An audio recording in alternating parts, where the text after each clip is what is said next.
Oh, vous êtes là.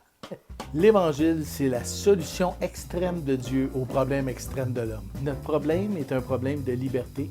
On désire tellement être libre qu'on ne veut surtout pas se faire dire quoi faire, et encore moins par Dieu. Dans le fond, on voudrait juste prendre sa place.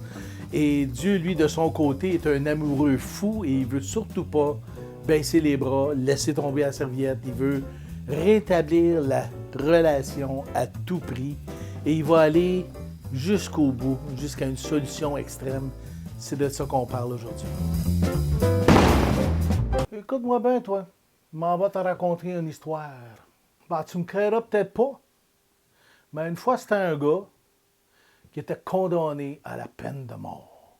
Ouais, le juge lui avait bien dit. Il avait dit, monsieur, ce que vous avez fait, ça mérite la mort. C'était impossible de revenir en arrière. La sentence était prononcée. Mais là, vois-tu, il y avait comme un malaise, parce que le condamné, c'était le fils du juge. Oh! Faut que les agents arrivent pour venir le chercher, puis l'emmener vers son dernier repos. Écoute, théâtre!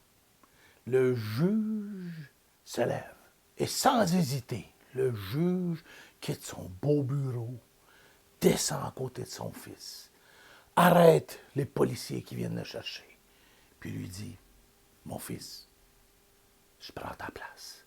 C'est moi qui vais mourir pour toi. » Je te l'avais dit que tu ne me créerais peut-être pas, hein? Ben, c'est exactement ce que Dieu a fait.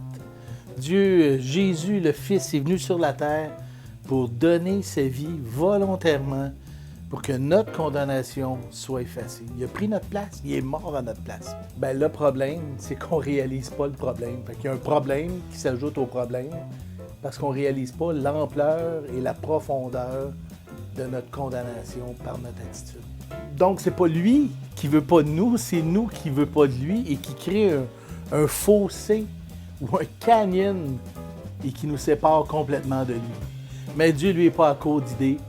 Dieu, lui, a décidé volontairement de venir prendre sur lui le prix de notre condamnation, les conséquences de notre condamnation jusqu'à la mort. Et la Bible dit qu'on est déjà mort spirituellement. On a besoin de naître de nouveau.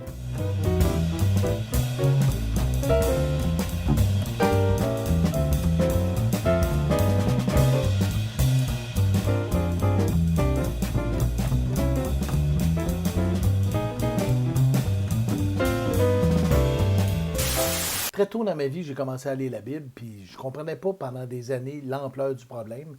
Parce que quand tu es plongé dedans, tu n'as pas l'impression que c'est un problème, tu vis ça. Fait que bon, je pouvais pas voir l'ampleur de la solution que Dieu offrait. Cet amour-là, je le saisissais pas tellement. Je me voyais pas tant pécheur que ça, finalement. En fait, même ma perception de Dieu était erronée. J'imaginais Dieu un peu comme un espèce de Dieu vengeur qui attendait là, que je fasse quelque chose de pas correct pour me dire « Ah, je le savais, t'es pas parfait. » Jusqu'à ce que je réalise que finalement, le propriétaire, c'est Dieu, c'est pas moi. Je me comportais dans son monde comme si c'était mon monde. Mais c'est lui le créateur.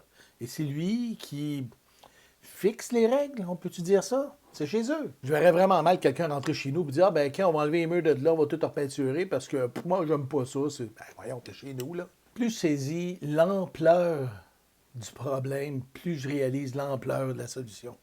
Et plus je vois que Dieu est un Dieu qui est juste, mais en même temps un Dieu amour qui veut tellement se réconcilier avec nous. C'est un amour profond, un amour sacrificiel, un amour passionnel, jusqu'à prendre ma place dans la condamnation que j'avais déjà en partant. Mais tant que je ne réalise pas l'ampleur de mon problème, ben je ne serai jamais attiré par la solution que Dieu offre. C'est bien évident. Mort spirituellement. C'est exactement notre état. On ne le réalise pas parce qu'on n'a jamais été vivant. Fait qu'on a l'impression que c'est un état normal. Mais la réalité, c'est qu'avec Dieu, on est complètement séparé de lui. On goûte ses attributs, mais on n'est pas connecté. Et Dieu, lui, ce qu'il veut, c'est se connecter avec nous. Il y a une histoire dans la Bible qui nous parle d'un gars qui s'appelait Nicodème. Puis là, il vient voir Jésus, puis il demande Écoute, comment je peux voir le royaume de Dieu? Tu sais, comment je peux avoir l'éternité? Comment je peux aller au ciel? Tu sais, si on pourrait le dire. Et là, Jésus lui répond, si un homme ne naît de nouveau, il ne peut voir le royaume de Dieu. Évidemment, le gars a dit, ben là, comment il faut que je revienne dans la bédaine de ma mère pour renaître, puis tout. Et non, non, il faut que tu naisses d'en haut. Et ça se passe avec une rencontre, une conversion. C'est ce qu'on va voir la semaine prochaine. Oui, Dieu a tellement aimé le monde qu'il a donné Jésus, son Fils, son seul, pour que ceux qui vont croire en lui ne périssent pas, mais qu'il ait la vie éternelle. Il n'est pas venu pour juger le monde, il est venu pour le sauver. Mais un jour, il y aura vraiment un jugement. Chacun de nous, on va avoir à rendre compte à Dieu parce que c'est lui le propriétaire. Solution extrême, il n'y a pas d'autre mot. Et plus je réfléchis à cette solution extrême-là au regard du problème extrême, plus je réalise à quel point Dieu nous aime. Cette semaine, prends le temps de parler avec Jésus. Prends le temps de lui dire, écoute, j'ai écouté la capsule, là, puis franchement, j'ai besoin d'être convaincu. Convainc-moi que j'ai péché, c'est-à-dire que j'ai manqué le but pour lequel j'étais destiné.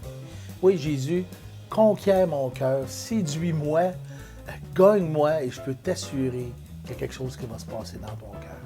Regarde ça à la lumière du sacrifice que Jésus a fait. Relis les évangiles, regarde ça, vois ce que Jésus dit, ce que Jésus est, ce que Jésus a fait. Et laisse-toi imbiber dans cette réalité-là.